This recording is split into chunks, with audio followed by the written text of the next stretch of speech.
Jeff, thank you all for coming out. It's a lovely Saturday, and my son-in-law, if he would not be here, he's from Ohio, and Ohio State has some game tonight or today or something. Yeah, you want your daughter to marry someone from Ohio, because if they're Browns fans, they're persevering and forgiving, and they're used to disappointment. It's great. It works out just great. But it is nice to be with all of you. We're going to talk today about what we call the big mistakes good leaders make. And I have the privilege of working with a lot of good leaders. I have a little company, AE Sloan Leadership. There's now like 15 of us in this company.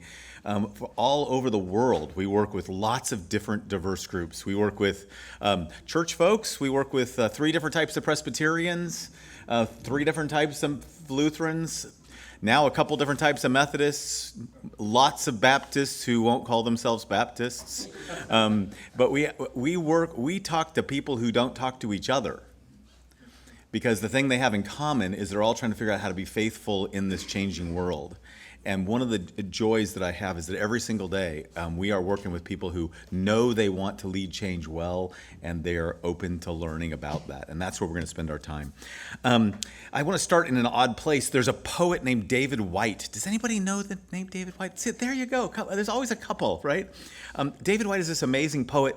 He wrote a book in the early 2000s called Crossing the Unknown Sea. It was his own journey of vocationally becoming a poet. He was actually struggling with it because he was doing good things in the world. He was running a nonprofit, and he struggled back and forth with whether he could just be a poet. And he went on a private retreat, like a silent private retreat, with a monk named Brother David Steindl-Rast. He's kind of a thing. You can actually YouTube him. So Poet David and Monk David are sitting in a mountain cabin together. And Poet David looks at Monk David and says, "Brother David, tell me about exhaustion." And Brother David just pauses for a second and says, "You know that the antidote to exhaustion is not necessarily rest. What is it then? The antidote to exhaustion is wholeheartedness." Brother David says, "You are so tired through and through because you're only half here, and half here will kill you after a while. You need something to which you can give your full powers. You must do something heartfelt, and you must do it soon." I want to say 2 things as we begin today. If anything I say today sounds like I'm saying, "Oh, suck it up, Buttercup, what'd you sign up for?" That's not my voice. You're missing the point. That's probably somebody else in your past. There's probably someone you could talk to about that, because that is not my point. I actually want to talk about how that actually is a detriment to the kind of leadership we're talking about. The other thing I want to say is, to be wholehearted, I think for most of us, the reason why we are half here is because this is not what we thought we signed up for. The world has dramatically changed and is dramatically changing, and it requires us then to think about the way in which we lead differently. So today isn't a pep talk, it's more of an instruction. It's really about how to lead differently in the world that we're in. And we're going to walk ourselves through that. And we're going to do that in a couple of different ways. So let me start, did a little bit personally, let me start organizationally, and then I'll bring it back down to personally. So I live my life at the intersection of 2 circles. One is spiritual formation. I did my PhD in Trinitarian spiritual formation. That's where I spend a lot of my life, especially as a pastor and as a professor. But for the last 20 years, much more in the organizational leadership side and how that overlaps. If you're a person who secretly reads Harvard Business Review, then you've got an ally in me. And what you'll find in these places of organizational leadership is that there's been a lot of study done. And this is the place where usually the lay people are like, "Oh yeah, we had this at work," right? There's a lot of study done in what they call the life cycle of a company. And a guy named Charles Handy did a whole study in the 20th century about the life cycle of like iconic companies like IBM and GE and stuff like that. And what he basically found out is that the life cycle of a company really maps on the life cycle of every organization. And we began to look at that from a point of churches and nonprofits and mission agencies and universities where we spend our time. And basically the map looks something like this. And I'll explain it to you. You'll get this really quickly. Somebody sees a need out there and says, there's a need out there, and we should do something about that. And from the moment you get inspired about seeing the need, and it starts with a need. I want to come back to this. It starts with a need. It doesn't start with your big idea, with your big vision. It starts with a need. There's a need out there. We are all carrying around these things that are more powerful than the computers that put people on the moon, because Steve Jobs said everybody hates their cell phone. Like, there's a need out there. When there's a need out there, in the time that it takes from going from the need to the idea, if you're a company, you're actually spending money. You're losing profits. It goes down. And then you hit on the idea. And when the idea meets the need, then it begins to grow. And very, very quickly, to capitalize on that, you have to have processes. And you want to make sure that you do this well, so you fine-tune the process. And then once you've got that worked out, you develop programs. And then it hits the peak. And if nobody's done anything wrong, right? Nobody ran off with a secretary, nobody, absconded with a bunch of money, nobody did anything wrong, right? There's no scandal, there's nothing. If nobody does anything wrong, it still declines. It's the natural life cycle of an organization. It begins to decline. And it goes into what they call tradition and bureaucracy and then death. So let me give you an example. I'm a Presbyterian, so please forgive the cross-cultural references here. But so in the Presbyterian world, this has happened a lot in the last generation. There's a group of guys, mostly guys who are sitting around doing stuff like ushering and barbecuing and like being, men helping out at the church. All of a sudden, somebody would turn to another one and say, the thing about it is the women around here have all these places where they get to know each other. I don't feel like I could ever get to know you guys. We should have some fellowship things to help us get to know each other. And someone says, I know, let's have a men's breakfast. And they go, this would be great. Have you ever had Mike's bacon? Mike will make bacon. People will come out for the bacon. It's incredible. And Hal, he's a crack up. He's like the best speaker at Toastmasters. We'll make him the MC. And Rob, he knows everybody. He's got a giant Rolodex. This dude knows everybody. He's in sales. He could probably get us a good speaker. And next thing you know, Mike and Hal and Rob get together and they plan a men's breakfast. And the word goes out. There's going to be bacon and jokes and a Heisman Trophy winner. Who's not to like? And a whole bunch of men show up, and they love it, and it's incredible. And they go, we have a need, we have an idea, we have a men's breakfast, it works. So now, and we have the process, it's all about bacon and jokes and sports figures, and it works.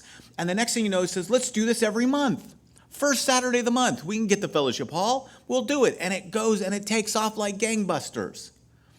And what you know is, the bacon's still good, the jokes have gotten only a little stale, but the Rolodex is good and the speakers are amazing.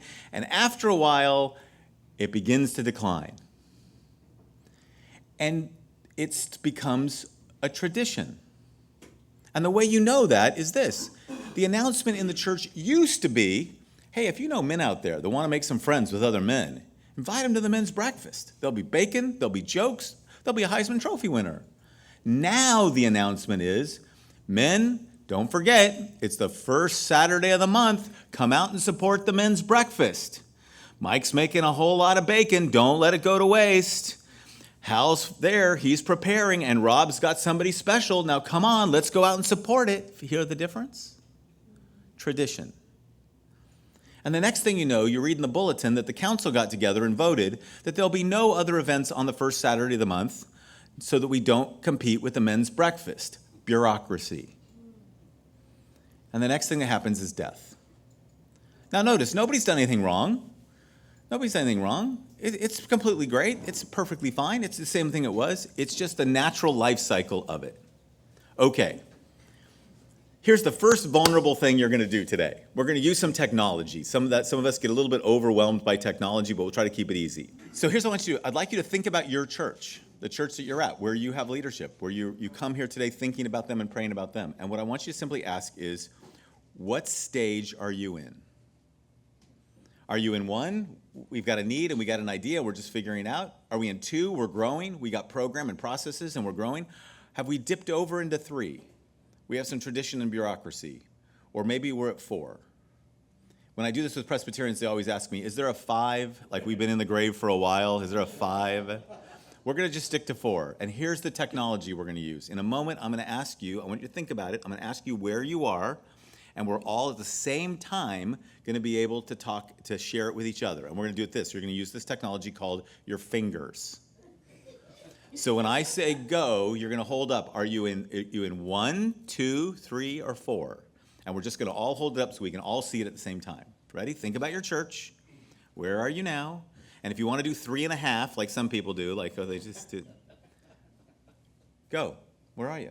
2, 3, 3, 3, 3, 4, 3, 2, 3, 2, 3, 3, 3, 3, 2, 3, 3, 3, 3, 3.5, 2, 2, 3, 1, 3, 2, 3, 4, 3, 3, 3. Good, 2. Got it. Perfect. Good. Okay. This is great. Notice it's relatively painless, right? Now, here's the thing you need to know. This is why Charles Handy did it. He studied this, and he basically figured out there are 2 things. The 2 things you need to know are this. Wherever you are on the curve, especially if you step over into 3 or 4, there are 2 things you cannot do. The number 1 thing you cannot do is nothing. If you do nothing, it's going to decline. So if you find yourself saying, well, if it ain't broke, don't fix it. Why should I put up with the hassle? Like what we do is perfectly fine. Great. It is perfectly fine right into the grave. It will be. If you do nothing. The second thing you cannot do is if you're in 3 and 4, you cannot try to go backwards up the curve. The giant mistake that people make is thinking that what we need to do is recapture the glory days. If we just work hard enough, come on, Mike, that bacon is great. What if we added like a sausage sandwich to it? Come on, we can do it, right? Come on, Hal, you're a funny guy, but get out there. You can work harder. And Rob, can't you find us somebody really great? Can't you find us an Olympian? Come on, right? We'll go back up the curve. If you go back up the curve, you actually decline faster. Jim Collins did a whole study on this called How the Mighty Fail. They fail by trying to capture the past, and they expend all their resources. They get exhausted or bankrupt. Those 2 things you cannot do. The only thing you can do is start a new curve. And the thing that Charles Handy most wanted people to get is this. The best time to start a new curve is yesterday. It's while you're still at 2 on the way up, which is very hard because when you have enthusiasm and excitement and we've got growth and we've got energy, you don't want to mess with it. And it's exactly the time that you need to mess with it. When you have enough resources and energy to begin to think about what's the need that's calling for us that will lead us into a new curve. And so every organization that lasts from multiple generations thriving had restarts all the time, which means that if you're a leader and you came here and thought what you were doing was just keeping us going on the same trajectory, it's deeply disappointing to find out that you actually have to start a new curve. Or if you came with great enthusiasm because you know this stuff and you're excited and you looked outside the door and you went, there's all kinds of people who need the gospel who we haven't reached yet. We could start a new curve. Your congregation usually is saying, why are you doing that? We didn't bring you here to do that. We brought you here to, tell jokes, do bacon, get us Heisman Trophy winners. So the gap between what we're doing often causes us to be half-hearted. The other part, and I'll just say this because this is where we begin to launch into what we can do different, is that when you get excited and you get convicted and you see a picture like this and you think, that's what I want to have happen to us, what's the very first thing that happens when you start a new curve? It goes down. All of a sudden, people are looking at you going, why are you messing with the men's breakfast? Why are you doing that? Ever since we made this change, you go to the younger men and you go, hey, yeah, it's time for some of you to step up. Hal's jokes are tired. We need somebody else to step up here. And we've heard that not all of you like bacon. So can you bring some of that, kombucha that you guys are talking about? Come on, what can we do, right? And you go to the younger men and they say stuff like, well, if I'm going to be making bacon for anybody, it's going to be my own kids on a Saturday morning, and I'm probably not going to come out, and I want to be a dad who's with them. And quite frankly, I'm coaching their soccer team because this is the time where I get to connect to my kids. And so, nope, one Saturday a month is actually too much. I'm not doing that. And you think, why won't you do it? And they go, well, I won't do it because it's Saturday morning. Well, don't you need fellowship? Yeah, a group of us got together, and that's why Thursday night we do beer and Bible, and we gather in a place, and it's just a small group of us. But it's taking people away from our numbers. If we put those numbers here, we'd be bigger. Yeah, it goes down. That's why when you start a new curve, The technical term for this is called the time of great confusion. When everybody isn't sure what the leadership is doing because they're making it harder. What we discovered, 20 years now of doing this leadership work, 10 years since Canoeing the Mountains came out, 5 years since we started our new company, is that working with leaders all over the world, what we found is there are these certain traits that really good leaders make. And what I mean by good leaders is they're not people who have to worry about, they're not people who have lack credibility, they're not people who lack competence. These are the kinds of people who come out on a Saturday morning in the middle of football season because they really want their church to do better. And what we found is there's certain mistakes that good leaders make in trying to lead change, and we're going to walk you through them. And as we walk through them, you'll also learn how best to do them, okay? So here's the first mistake that good leaders make, and we call it quit trying harder. So here's a weird question to ask you to think about. Throughout the day, I'll be asking you some different questions, but here's a question I want you to think about. I want you to think for a second with me. What is your leadership superpower? Now, you probably wouldn't call it that, and you certainly wouldn't say that out loud, but you know what it is. You know there's this unique gift you bring to it that other people don't bring. People have told you about it. You know that you're just odd compared to other people. Like, you can rock an Excel spreadsheet like nobody's business. Everybody else gets overwhelmed by those numbers and stuff, and for you, those columns lining up, oh, that just makes you happy, right? Or you're really good at organizing any event. Doesn't matter whether it's VBS or a bake sale or a food pantry or it's a citywide campaign or it's a march or it's a sermon series. You can like organize all the details and people look at you just and wonder. We got a woman in our company named Angela. We joke, we tell Angela, you could run a small country. And she looks at us and says, why would it have to be small? Right? Right? Yeah. Literally, if you go to our website, you'll see her job description is warmly and winsomely crushing to-do lists. She nails stuff down, right? I sent a one-line email yesterday to my team. She came back with like a long paragraph of, could we implement this today? Like, she just gets it done. It's her superpower. Maybe yours is banana muffins. You know that if we're going to have a hard meeting today, if I show up with banana muffins, everybody's going to start the meeting feeling like they just got hugged, especially my grandma's banana muffins. And they see them coming, they smell them at the door, and the whole thing changes. Or your superpower is that when you go around the room and everybody checks in and says they're fine, you see the flick in the eye that says they're not fine, and you know how to get beside them sometime during the meeting and put an arm around them, and they feel like they are known and seen. What's your superpower? What's probably the thing that got you invited into this room? You've known me for about 14 minutes and you already know what mine is. I got one superpower. It's talking. I'm a really good talker. I've been a good talker since I started talking. When I was in elementary school, I got pretty good grades except in one line on the elementary school card, right? Speaks only in turn, right? Needs improvement, right? Right?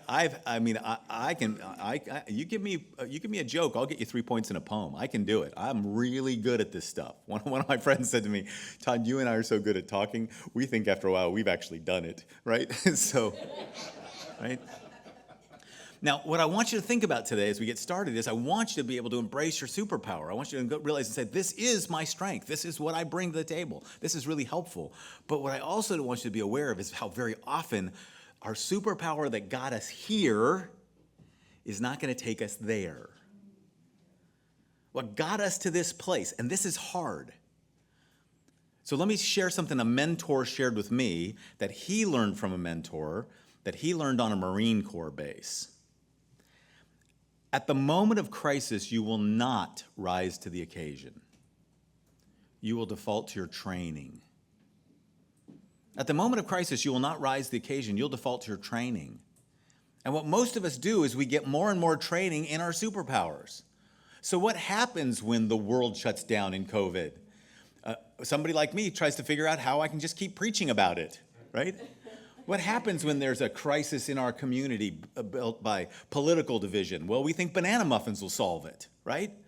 What happens when we can't organize our way out of a problem or get the spreadsheets to line up or What happens when our best plans don't help us get younger when the congregation's getting older? Well, then what we tend to do is double down and do it harder. And this is actually one of the mistakes that we make over and over and over again. This is particularly true with good leaders because one of the things most of us have, I know this, is that having coached and worked with good leaders in lots of places, I know this. Almost every good leader I know has this little voice in the back of their head. And this little voice that you've been hearing since you were little probably. It probably was your parents, or it was your favorite teacher, or it was a band director, or the drama lead teacher, or somebody a coach. Maybe it's the first person in ministry that you worked for. And there's something went wrong, and they knew that they could count on you, like you were that kind of person. And so they caught your eye and said, don't just stand there, do something. And you've been doing something ever since.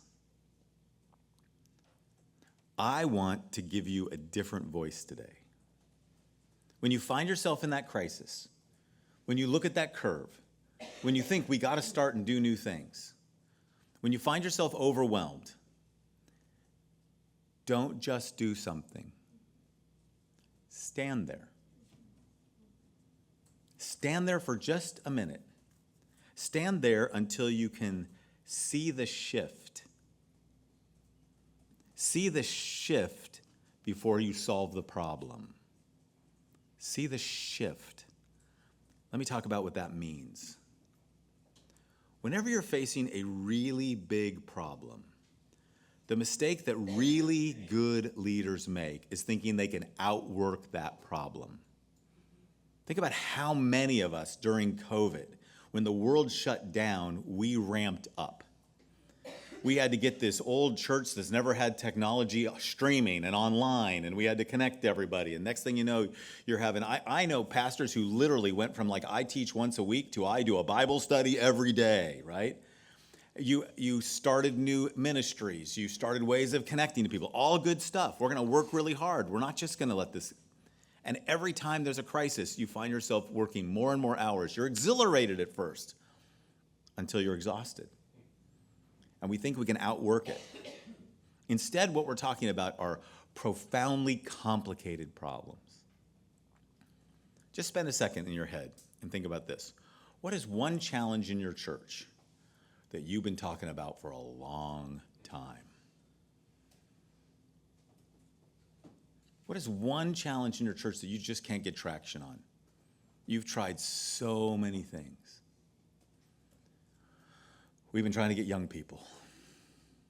Our community's been changing, and we don't look anything more like our community. We haven't had a baptism in I don't know how long. Oh, actually, we did have one last year. Somebody brought in their grandkids. They were in town, so we baptized them so we could celebrate it. We've been trying to be a group of people that talk about justice. In a world where talking about justice means that people then assume stuff about us. So we don't know how to do that. Maybe it's you. Maybe it's different. I don't know. Lots of different places.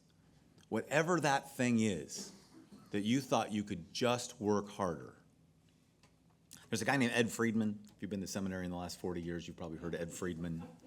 Ed Friedman was a really interesting guy. For those of you who didn't go to seminary, he was a Jewish rabbi who also was a psychologist in what's called Bowenian family systems theory. And what he basically did is looked at churches and religious institutions as like they are family systems. And what he basically has is a straight line. He says, when any relationship system is imaginatively gridlocked. I just like to pause. It's my favorite line I will say all day. When any relationship system is imaginatively gridlocked. Now, there's two things to know about this. The first thing that he was saying was, psychologically, we are a relationship system. Before we're a congregation, an institution, a synod, a movement, a missional agency, or anything else we call ourselves, we are first and foremost a relationship system. We relate to each other, and we expect relational capital from each other. In other words, we are psychologically what the scriptures say we are biblically. We are the family of God. We are the people of God. We belong to each other. We are together, right? We are. It's why if something goes wrong in your church, they don't give you a 1-star review on Yelp. They instead talk about being betrayed. We're a relationship system. When any relationship system is imaginatively gridlocked, I'd love that phrase. Think about the last time you got a great group of people together and said, we're going to think outside the box. We're going to get together on Saturday morning. We're going to get some tables, and we're going to get some Post-it notes, and we're going to get some pipe cleaners, and a lot of caffeine and chocolate, and we're going to think creatively. And we got someone who's going to come in here, and they're going to make us do exercises, and it's going to be awesome. And at the end of the day, we're going to think outside the box. And you realize at the end of the day, you're exhausted, and you now have a definition of box. Imaginative gridlock. If you haven't been in a meeting that was imaginatively gridlocked, let me invite you to a faculty meeting. Oh my glory. Oh, the purest way to get a bunch of people imaginatively gridlocked is give them PhDs. They're all experts. Because they're all experts, they will get together and talk about, like, I'd like to share what my model of the box is. And the next thing you know, we're arguing about models of the box. And by the end of the day, we've decided what we really need in the world is a journal dedicated to box, where we're all going to put in our articles so we can get it all published. And we're going to have several articles on the deep understanding of the eschatological ramifications of box from the original Greek. And we're going to realize that nobody thought outside the box. When any relationship system is imaginatively gridlocked, it cannot get free simply through more thinking about the problem. Conceptually stuck systems cannot be unstuck simply by trying harder. See that? For a fundamental reorientation to occur, that spirit of adventure. And now things will get better for a while. That spirit of adventure, which optimizes serendipity. We're going to talk about what that means. Optimizes serendipity. And enables new perceptions beyond the control of our thinking processes. We're going to talk about how that feels. Must happen first. What Ed Friedman was saying is that when you're facing these big issues, these complicated pieces, these things where you've worked really, really hard and they haven't changed, you don't keep trying harder. You instead take on a spirit of adventure, which means it requires learning. And it results in loss. And it reveals resilience. It's a different kind of leadership. Marshall Goldsmith said, what got you here won't get you there. You can't keep going forward with the old best practices. The world in front of us is totally different.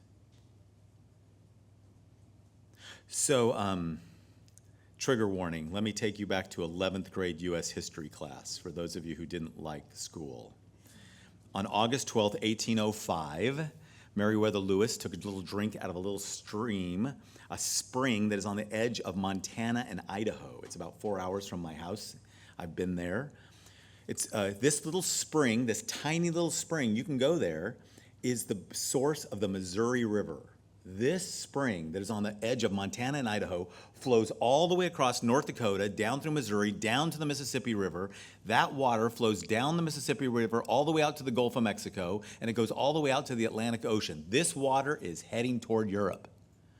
And this water, this was the source of what Meriwether Lewis and the Corps of Discovery were told to find. They were sent by Thomas Jefferson to find a water route that would connect the Atlantic to the Pacific. A water route that people had been looking for 300 years. You see, there had been a 300 years multinational project that had been going on for 300 years. And the project was this: everybody of European descent, everybody in Europe assumed the important people of the world are in Europe.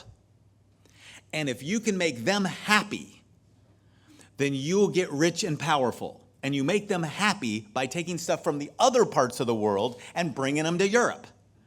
And so for 300 years, all the nations of Europe, Holland, England, Portugal, Spain, France, they'd all been in this race to claim the water route. Why? Because it's easier to move raw materials over water than it is over land. And if you could claim the water route and had the trade route, you could be rich and powerful as a nation, and you could tax everybody else who wants to get rich and powerful. So Thomas Jefferson, who's sitting in the middle of this landmass that's in the middle of the water route, basically figures out that if we can claim the trade route across this continent, If we can do that, then we can tax everybody else, we can get really, really powerful, and we can defend ourselves from England because it's 1805 and the War of 1812 is coming. And so they send Lewis and Clark to find the water route. Boats had come up the Columbia River from Oregon side, but they'd never gone all the way up. And other boats had gone up the Missouri River. And what they assumed was there's going to be a place where it's going to connect. And if we can claim that water route, then we'll get rich and we'll get powerful, and this will be great. And that's what the Corps of Discovery was trying to find, a water route. And so because you took 11th grade history, you know that they spent 18 months traveling upstream, up the Missouri River, from St. Charles across North Dakota, spent the winter with the Mandan tribe in North Dakota, kept going, till they finally found themselves on this little, drinking water out of this little spring. What they believed is they were about to take their canoes out of this spring. They were going to take them a half a day portage over the top of this peak. They were going to put them in a stream on the other side. And this water would be going downstream. This water would go all the way to the Pacific Ocean. So they would put their boats in this water. They would now go downstream all the way to the Pacific Ocean. Woohoo! Woohoo! We got the stream at our back. Here we go. We're going to go as fast as we can all the way to the Pacific Ocean. We're going to get there, and we're going to take a selfie and send it back to Thomas Jefferson. Why? Because we're going to be declared the people who discovered the Northwest Passage. We will be the greatest explorers in human history. Here it is, and you know, because you took 11th grade history class, that they walked up the side of the Lemhi Pass. They looked over to find the stream, and they found the Rocky Mountains. Now, here's what's so interesting about this story to me. They spent the winter with the Mandan tribe in North Dakota. And they asked the Mandan, is there a river over there? And they went, yes, there's a river over there. And they said, great. They said, yeah, but you got to know, you're going to have to go over some mountains. And they went, mountains. We're from Virginia. We're great at mountains. Okay, I got to be just really careful here. I live in the Rocky Mountains. And y'all think your Appalachians are really special.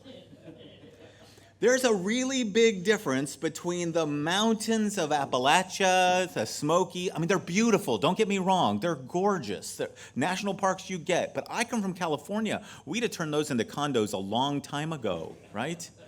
Because that's not our idea of a mountain. I did this presentation for a group of Catholic church planting missionaries in Appalachia. I finished this presentation. They opened a curtain. And they went, that's the Appalachian Trail. There it is, right there. And it looks just like those green hills. That's their idea of mountains. These were folks who had no mental model of those mountains in the back. When they heard mountains, they didn't think 14,000-foot peaks that went 300 miles.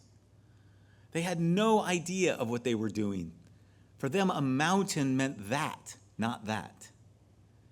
And the other thing is, they'd seen the mountains for like 3 months. They'd written in their journals that they were looming in the front of them. But Meriwether Lewis wrote in his journal, I refuse to believe this will be anything but a safe and comfortable passage. Because denial looms really, really large. This is it. This is where we are today, every one of us. This is where the world is today, and it's especially where the church is today. This is the place where we are. Where are we? We are right here, staring at the Lemhi Pass. The world in front of us is totally different than the world behind us. We were trained as canoers, and we're facing mountains. And what we do is we default to what we've always done. We assume if you keep paddling harder, you'll keep going, and there ain't no water. And so what do you do at this moment? And every church has to make a decision. Some churches are saying, I know, we'll sit up here, we'll take in the view, and we'll try to inspire young people to go. We'll do an Airbnb with a view. Like, we're going to talk about the future a lot, but we're not going to actually do anything about it. One of my friends is a pastor in Denver, Colorado. He said Denver, Colorado was founded by the people who made their way all across all the dangers of the Great Plains. They woke up one morning and went, right here. We're stopping right here. And some of us are thinking, I got a pension coming in a few years. I'm stopping right here. Others of us are staring at that Lemhi Pass, and we're saying, you know, I think I figured it out. We're not about discovering. We're about canoeing. We're the people who preserve canoeing. We're going to go back. We're going to stay in familiar terrain. We're going to do songs about canoeing. We're going to teach the next generation about canoeing. We're going to tell stories about canoeing. We're going to get legislation to protect canoeing. We're going to make canoeing great again.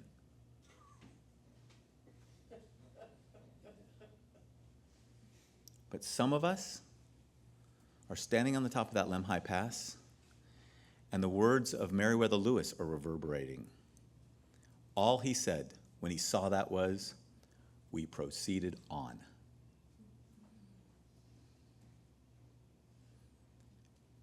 There's no water. We're canoers facing mountains. How do you canoe over mountains? You don't. So how do you proceed on? You don't keep paddling. So let me just wrap up this first session by giving you one very simple thing that you can start to do right now. You can use this. Instead of trying harder, you can see the shift before you solve the problem. So let me just give you one simple thing that you can do. I'm going to give you a few minutes just to chat with each other, and then we're going to take a little bit of a break just so we get this down. Here's the first thing to do. The first thing you do is whenever you're facing a challenge or a problem, maybe this is the thing that has been lingering forever. Maybe it's this thing that has just started now. Maybe it's this thing that now all of a sudden you're getting emails and letters, or you're getting worried, or it wakes you up in the middle of the night, or someone says to you, "Pastor, what are we going to do about this?" Or they say to you, "Is the board going to handle this?" Whenever you have a problem, don't solve the problem. Whenever you hear that voice that says, "Don't just stand there, do something," instead stand there and ask the question, what kind of a problem is this? What kind of a problem is this? Ronald Heifetz and Marty Linsky, two guys out of Harvard University, for 40 years have been talking about this, and this just begins to unlock everything. If you start by asking this question, what kind of a problem is this? This is a little technical, but you'll get it really quickly. Almost every problem can be broken down into one of two categories. There's some overlap and there's some confusion, but you can just start with this kind of diagnostic tool. You can just do this as a board. You can do this as a team. Just ask the question, is it a technical problem or is it an adaptive challenge? A technical problem is a problem an expert can solve. A technical problem does not mean that it is a simple problem. It doesn't mean that it's easy. My dad had a heart valve transplant during COVID. My dad is 83 years old. He has all the underlying issues that made COVID really dangerous. COVID probably saved his life because he was staying at home, sheltering in place, and not doing what my dad would usually do, because my dad is a stubborn Alaskan who at 83 would be working. He and his wife could see that he wasn't breathing and could get him to a doctor. Instead, my dad probably would have fallen over dead on the sidewalk while he was working. That when my dad goes to the doctor and they look at his heart, my dad hasn't been to a doctor in 40 years. But the doctor looks at him and says, "Mr. Bolsinger, I know you're really nervous." He says, "I'm not nervous." He hadn't been to a doctor in 40 years. He was terrified. He said, I do 5 of these a week. My dad says, "Don't worry, Todd. My guy's the best in the world." If you want to know, by the way, where the best in the world in everything is, it's in Salem, Oregon. I can tell you this because my dad is convinced that he's got the best in the world. Why? Because my dad's of a generation where experts solve problems for you. And that's what many of our people in our churches have thought of us. You're the expert. You should have this done. This is why we hired you. This is why we asked the bishop to appoint you. This is why we have you here. You're the expert. Get this done. Make it easy for us. I tell people I work at a seminary. Everybody who comes to a seminary, somebody said to them, "You're the best Christian I know. You should go pro. You should go off to professional Christian school. And by the time we're done with you, you get a Master of Divinity." Does that sound like a superhero? Or you're a doctor of ministry. Everybody expects you to be the expert, and in certain things you are. Think about this. For many people who are biblically illiterate today, the fact that you understand the scriptures means that you feel like you have magic to them. And for many people who don't come out of church backgrounds, who don't understand like the rituals and the stuff, the fact that you know how to actually lead the Lord's Supper or be with people or that have that memorized or that know that, you're the experts. And in many small towns around the country, there's like, people are literally like the expert paramedic emotionally. The person who can get you to a psychologist is the pastor.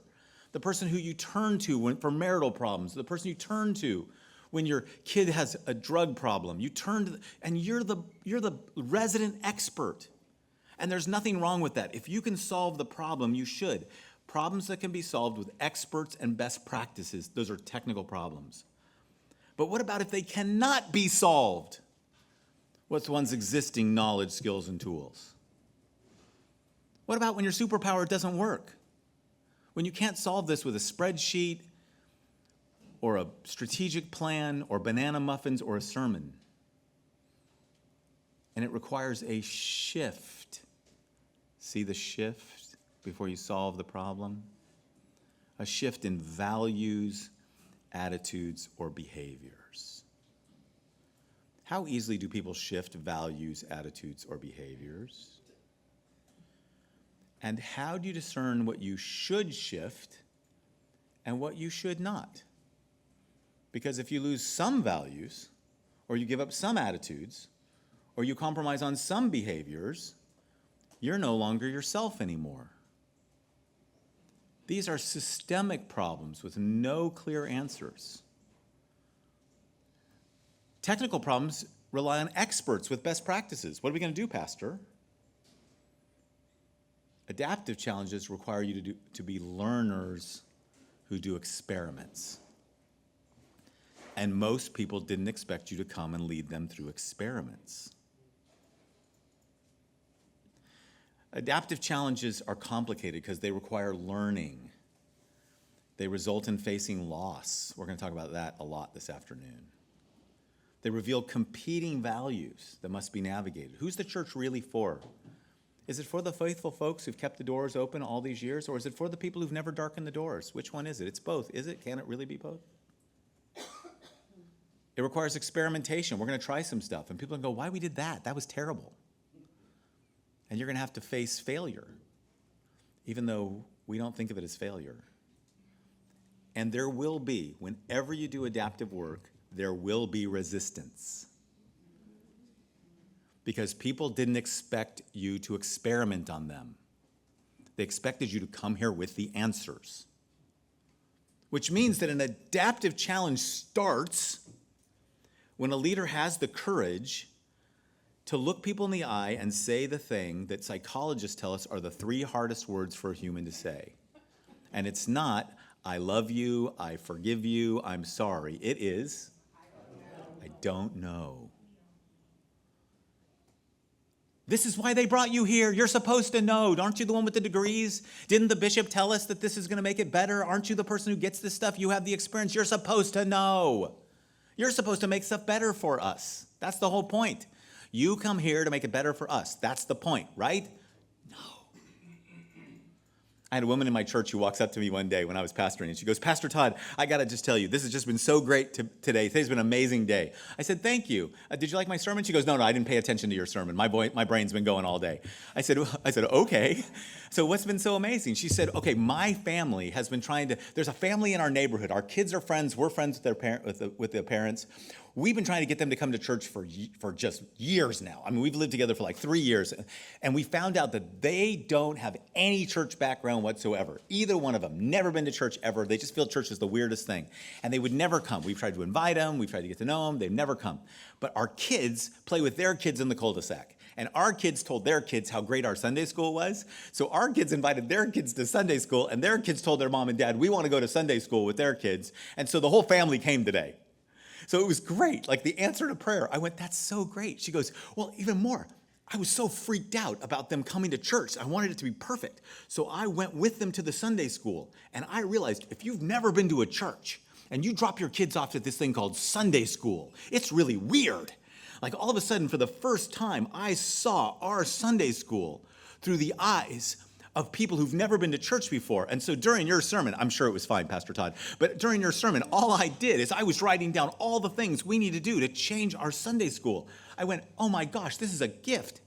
Would you be in charge of implementing all those changes? I'll give you my staff, we'll put it together, we'll make it happen. And she looks at me and she goes, Pastor Todd, this is why I hate this church. And I went, what? She says, you can't even come up with an idea without people expecting you to have to be the person to implement it. I went, yeah, I know. I kind of think that's how the Holy Spirit works. He didn't show it to us. He showed it to you. Like, maybe you're supposed to be the one anointed to make this thing happen, you know? Like, she said, yeah, but what do we pay you for? And I remember at that moment, I got totally flooded. I did not have an answer. Like I think I mumbled, like, the Lord be with you, and walked away or something. Like I had no answer. But I do now. And so you're free to use this. If you start leading in this way and someone looks at you and says, so what do we pay you for? Pause and say to them, you pay me to stand here and take that from you. So you will hear the Holy Spirit speaking to you.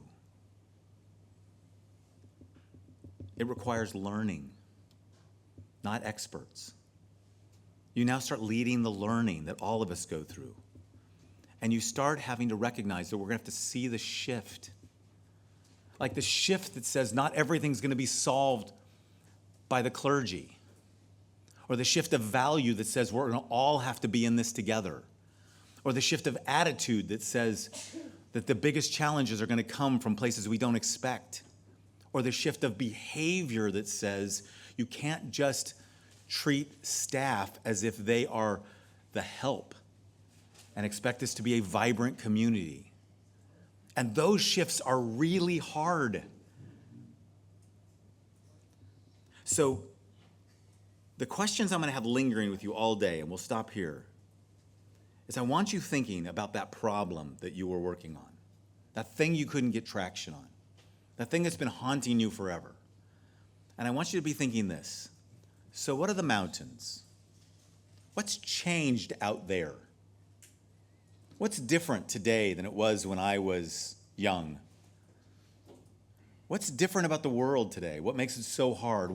It's not about us necessarily. Let's start externally. What's the mountains? What's the world that's changed? What's different? We work with organizations all over. One of our clients is Young Life. And I love the folks of Young Life. And we've been working with Young Life Camping. And we said Young Life Camping started with this idea. A generation ago, the problem they were working on was kids are bored, and they're bored at church. And especially kids who don't come out of a background to understand why religion can be great. So we believe it's a sin to bore a kid. So camping is going to be the best week of their lives. And so we have dedicated ourselves to making our camps the place where kids understand that God loves you so much, he wants you to have a great week because kids are bored. We said, what are the mountains? They went and did a bunch of research. They talked to a bunch of kids. They came back and said, the problem today is the kids aren't bored. Kids are busy and stressed and anxious. And when they hear you're going to sign up for camp, they hear it's one more thing they got to do. And one more thing they got to convince their parents to do. And one more thing that's going to stress them out. It's not the same. What are the mountains? What's the mission shift? What's the shift of values, attitudes, or behaviors? We're no longer looking for a water route. We're actually discovering a whole new world. They proceeded on not because there was a water route, there wasn't. They proceeded on because their deepest value is they believe that if they could grow in human knowledge, the world would get happier. It's an enlightenment value. And then we'll talk about what are the canoes? What are you going to have to drop? You can't outwork this. You got to lead differently. And that's where we're going to start today.